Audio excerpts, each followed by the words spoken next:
Hello everyone, welcome to I Roll It, I Review It. Quick reviews chosen at random. Let's see where I'm watching.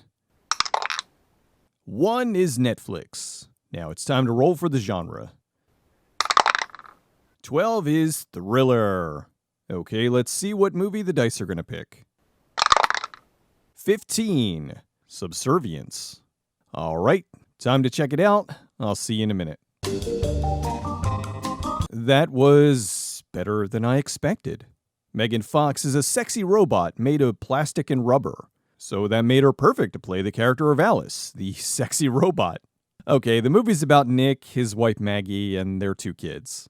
In the future, a company has developed a series of helper robots that do all your menial tasks like clean the house and cook dinner. They release a new model that is super realistic, with an AI that's constantly learning and evolving. Maggie has a heart condition that lands her in the hospital, and so Nick is left alone with the kids. He decides to get one of those robots to help around the house.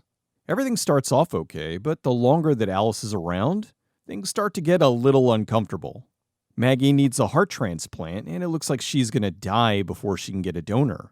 Alice senses Nick's anguish and decides to help him relieve his stress by ninja fucking him. I feel that this could have been avoided by getting a robot instead of the Sexbot 2000 wearing a mini dress.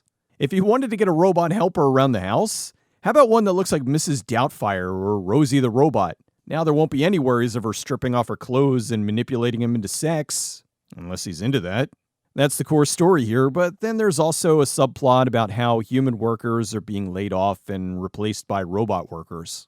The robots don't sleep, they don't take days off, they don't require pay or benefits, and a number of other reasons as to why companies would want robots instead of humans. It's something I feel we may run into in reality sooner than later at the rate things are going. Anyway, the first half of the movie was really good. Alice is this magical machine that is making their lives easier, but also adds a layer of stress because there's an obvious level of attraction. For all intents and purposes, there is this 30-year-old now living in the house with them that has no inhibitions and is very aggressive in the ways that she wants to help. I gotta say, I'm not a huge Megan Fox fan. However, she does do a fantastic job of playing an emotionless robot. It's probably the best acting I've ever seen her do. She may have found her calling here. Although I can hardly believe that this is the same person. She's had way too much work done and barely resembles herself. The movie was interesting in the way that they were handling how people were dealing with the robots essentially taking over, and I thought that part of the movie was more interesting than what it turned into. As you can guess, eventually Alice is able to reprogram herself and she becomes evil. You think they would have already had some fail-safes in place, but I guess if they did that, there wouldn't be a movie. Anyway, once Alice flicks the evil switch, it goes from being a movie about a family trying to cope with a dying mother and a father's infidelity with a hyper-intelligent AI bot, into the family fighting for their lives against a horny robot. They even have a scene that is a very obvious homage to the finale of the first Terminator. I swear, you nut in one robot, and the next thing you know, it's trying to murder your family. Although, really, the company making these things knew what they were doing. Why else would they give a robot working genitalia? Madeline Zima played Maggie, and this is another case of where I'm feeling super old because she was Gracie in The Nanny, and now she's playing a mother of 2. The film did leave me with a few questions. The big one was, why were the robots at the work location put in a locker at night? Did they need to recharge? A power supply was never mentioned on the robots, and Alice Bot was seemingly going 24/7. It's established that this building was behind schedule. Why wouldn't they have the robots working day and night shifts to get it finished? It just seemed odd.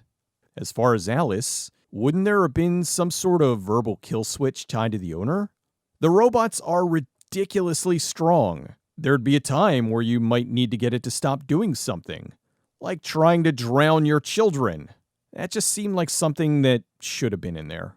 The movie also suffers from having an ending that was probably the most obvious expected ending you could think of. About 5 minutes into the movie, I thought that was how it was going to end, and yep, I was right.